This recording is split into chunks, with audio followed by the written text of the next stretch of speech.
I'm Bob Weir with the Cross Timbers Gazette, and my guest today is Jim Engel, a candidate for a Flower Mound Town Council seat in the May 7th election. Mr. Engel is running for Place 4, which will be an open seat due to Councilman Steve Dixon's decision not to run for a third consecutive term. The other candidate for this seat is Don McDaniel, who was my guest for an interview in January. You can view that video on the Cross Timbers Gazette website at www.crosstimbersgazette.com. Thank you for being here, Mr. Engel. Thank you for having me. If you would please give voters some background information such as education and occupation and so forth. Well, I grew up in Michigan. I went to college and graduated from Aquinas College there in Grand Rapids with a degree in business administration and economics, a double major. From there I was hired by American Airlines. I moved with American to Texas in 1983 and went through the ranks with American Airlines in supply chain management and operations positions. I was transferred to Sabre when Sabre was spun off in 2000 and then later sold to EDS, and then EDS was acquired by HP. I retired from HP through an early retirement package in October of 2012, and I was an account business manager at that point. But primarily my career was spent in operations roles and supply chain. Okay, would you please give us an idea of what issues do you think most Flower Mound residents are concerned about? Well, I think that there's been an issue, and there still is an issue, with the balance in the town. There are factions in the town that want to grow and do a lot of development, and there are factions in the town that want to keep that rural feel and not grow. Now, growth is inevitable, and we have to accept that. The question is what type of quality growth do you have, what kind of balanced growth that can meet the needs of both parties and make sure that you can find a happy medium there and let the town grow, because we're going to grow quite a bit in the location that we are. So if you were elected, what would you do to address those issues?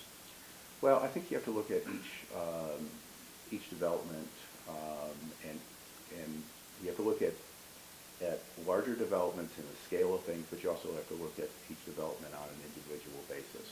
You have to look at what that development brings to the community, what impact, if it's an infill development, for example, what impact is there on the surrounding residents? How's that going to affect their way of life? We need to have growth, but we also have to have a balance and have quality growth, responsible development. So do you believe, for example, that the town has been growing too rapidly? Well, I don't know that I'd say that it's been growing too rapidly. Southern Denton County is growing at a rapid pace just because the growth is just moving north, and so communities are growing all over around us. There's some factors that the Denton County is growing at a rate of like 3%, and Flower Mound is only growing at just over 1% per year. But we're also one of the larger communities in southern Denton County, so that consequently our growth doesn't necessarily reflect as a percentage as high as maybe another community's development is. There's another factor, I think, is that we've got some residents who had families that were growing, their families grew up, the kids are going off to college, the kids are moving away. That's going to affect the population as well. All right, how about the Riverwalk development? Do you think it's on schedule and living up to expectations? I do not in either case. I think it's behind schedule. I pass by that site on a very frequent basis, multiple times per day, generally. And I don't think that we're seeing the development at the pace that we should be seeing. It's behind. I've attended a lot of town council and planning and zoning meetings over the last year and a half, almost every one. And it seems that every 3 or 4 months the developer comes in, they give a presentation on a new aspect of the development that they want to do within Riverwalk. And that's great to see these presentations, but I'd also like to see some of these amenities and some of these aspects that they're promoting actually come to fruition. About what we've seen right now is high-density development on the east side of the project along Morris Road. And that's about all that they've done. Do you feel similarly about Lakeside? Well, I think Lakeside's a little bit different. That's a little bit different. Lakeside is another mixed-use development, obviously. The housing area, single-family homes, sold at a rapid pace. They built the apartments. I was at a Mornings with the Mayor at the beginning of February there, and in the development that we were at, I learned there that that particular area was only 68% occupied. The apartments were only 68% occupied. So I think that's a little on the low side, but yet they've announced a second phase for more apartments to be going in.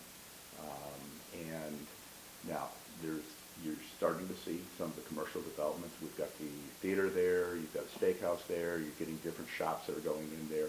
They appear to be successful. I hope that they're more successful as we get more residents into that area. Okay, what type of campaigning will you be doing? For example, literature mail-outs and stuff like that, or debates?